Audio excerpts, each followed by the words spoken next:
Saudara Siti Rokayah, ibu yang digugat anaknya sebesar 1,8 miliar rupiah akan kembali menjalani sidang pada Kamis mendatang. Sidang ke-7 ini akan memasuki agenda pemaparan bukti. Meski berharap adanya perdamaian, sidang gugatan Siti Rokayah akan kembali digelar di Pengadilan Negeri Garut. Sebelumnya, awal pekan ini, Siti menjalani pengobatan di RSUD Dr. Slamet Garut. Pemeriksaan penyakit dalam yang dilakukan Rokayah merupakan pemeriksaan rutin sejak 5 tahun silam di usianya yang memasuki 83 tahun. Sebelum kasus perdata ini bergulir, keluarga pernah mengupayakan jalan damai kasus ini.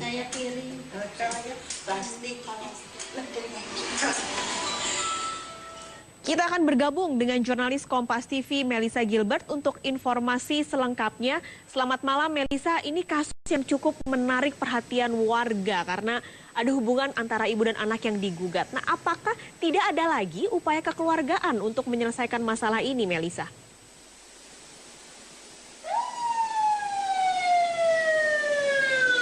Ya, pas sekali sebelumnya memang sudah ada upaya yang dilakukan oleh pihak keluarga, namun upaya atau komunikasi yang dilakukan antara Yani dan juga Handoyo sang menantu beserta dengan Asep anak ke-6 dan juga ibunya ini sempat tidak terjalin atau sempat terputus begitu.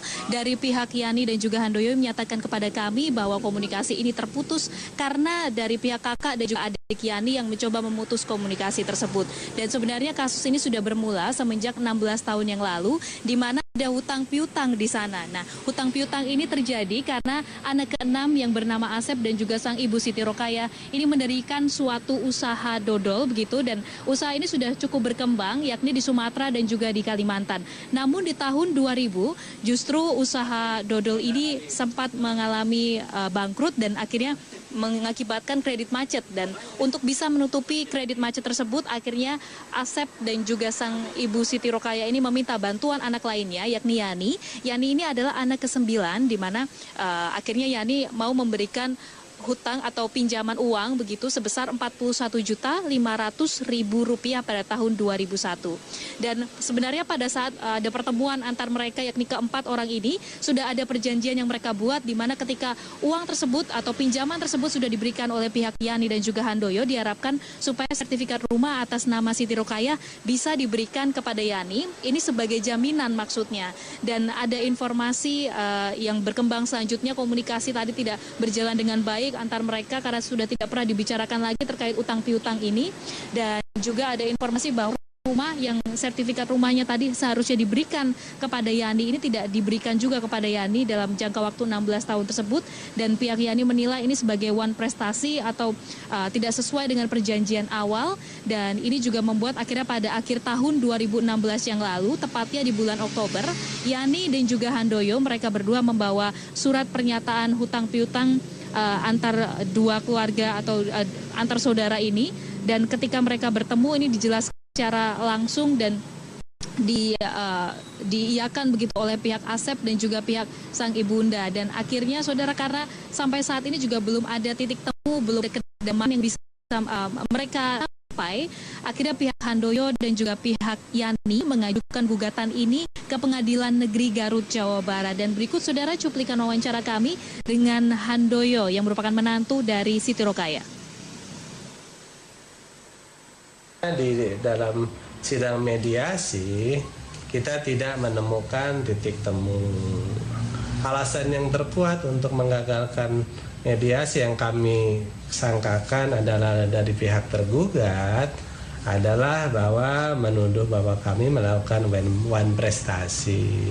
One prestasinya apa? Ada penyerahan tunai yang tidak diakui oleh kakak kami yang dalam hal yang tergugat, dan kami tetap sayang dan kami tetap hormat juga pada kakak kami gitu kan, Asep Ruhendi itu. Nah, itu ada yang tidak diakui. Kami tidak tahu apakah mungkin lupa karena sudah 16 tahun ya.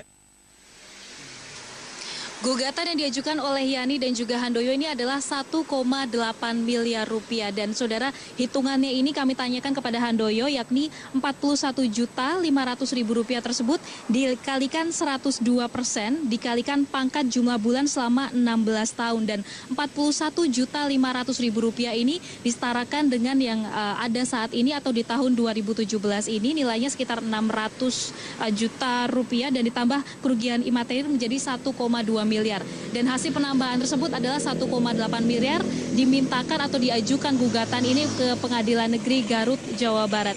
Dan saudara, ada juga paket yang diajukan oleh pihak Handoyo, yakni paket kasih sayang Siti Rokaya, di mana diharapkan kalau misalnya uang 1,8 miliar rupiah ini benar-benar diberikan atau dikembalikan ke pihak Yani, setengah nominalnya nanti akan diberikan kembali kepada Siti Rokaya, mengingat Siti Rokaya adalah ibu kandung dari Yani yang merupakan anak ke-9 dari Siti Rokaya. Dan kami juga tanyakan kepada Handoyo menyatakan kepada kami bahwa ia tidak melakukan pemaksaan kepada istrinya yang bernama Yani ini untuk mengajukan gugatan ke pengadilan, dan juga Handoyo tidak akan melakukan perceraian atau tidak akan menceraikan istrinya atas kasus ini. Dan sang ibunda intinya sampai saat ini meminta kedamaian atau bisa diselesaikan secara musyawarah di dalam keluarga, namun hal ini tidak bisa segera diselesaikan di dalam pihak keluarga mereka. Dan karena besarnya informasi ini, Bupati Purwakarta sempat mendatangi Siti Rokaya dan menjanjikan proses hukum atau bantuan hukum kepada Siti Rokaya dan juga bantuan material kepada Siti Rokaya. Kembali ke Anda, Paskalis. Baik, terima kasih Melissa Gilbert untuk informasinya.